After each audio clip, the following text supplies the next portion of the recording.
আসসালামু আলাইকুম বন্ধুরা, আশা করি সবাই ভালো আছে, সুস্থ আছে। আবার একটা নতুন ভিডিও আমি নিয়ে এসেছি। তো চলো ভিডিওটি শুরু করি।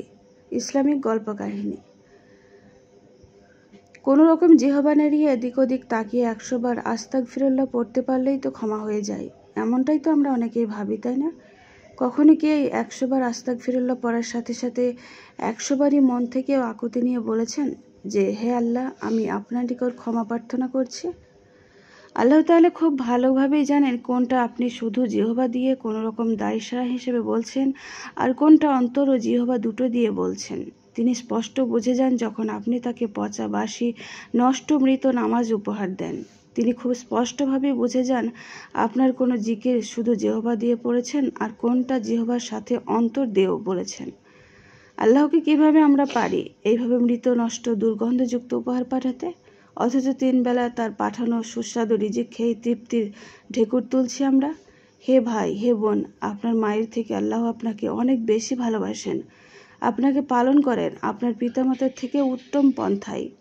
তিনি তো পালনকর্তা, তিনি আমাদের রব। কেন আমরা তাকে আমাদের পক্ষ থেকে উত্তম নামাজ ও জিকির উপহার পাঠাচ্ছি না? তার কাছেই তো আমরা ফিরে যাব, আর তিনিও আমাদেরকে প্রতিদান দেবেন আমাদের পাঠানো সেই উপহার অনুযায়ী। আজ আপনি যে উপহার আল্লাহকে পাঠাচ্ছেন, মনে রাখবেন মৃত্যুর পর তা আপনার কাছেই ফিরে আসবে। আপনার সেই উপহার দেখেই আল্লাহ তাআলা আপনার জান্নাত জাহান্নামের ফায়সালা করবেন।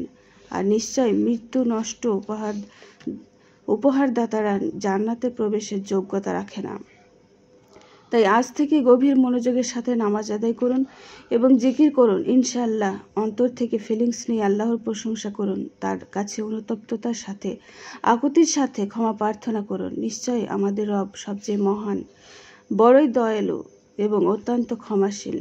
আল্লাহ আমাদের সবাইকে তৌফিক দান করুন। সবাই বলি আমিন।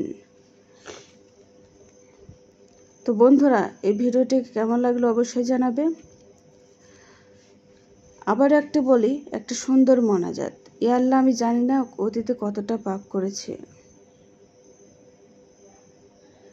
কত ভুল করেছে, জেনে না জেনে কত মানুষকে কষ্ট দিয়েছে, কত ওয়াক্ত নামাজ কাজা করেছে, কার কার নামে গীবত করেছি, কার কার নামে সমালোচনা করেছি, কত কি দেখে হিংসা করেছে। আস্তাগফিরুল্লাহ। ইয়া আল্লাহ, আপনি এখন আমাকে এমনভাবে তৈরি করুন যাতে এসব থেকে আস্তে আস্তে মুক্তি পেতে পারি। আমাকে আলোর পথ দেখান, আমার মনে ইসলামের প্রেম বাড়িয়ে দিন, আমার মনে আল্লাহ ও তার রাসূলের প্রতি ভালোবাসা এনে দিন, ইসলামকে জানার ইচ্ছা বাড়িয়ে দেন। হে ইয়া আল্লাহ, কোনো বিপদ আসার আগে আমাকে তা থেকে রক্ষা করুন, আমাকে বদনজর থেকে রক্ষা করুন, আমাকে পাপ থেকে দূরে রাখুন। আল্লাহ হাফেজ।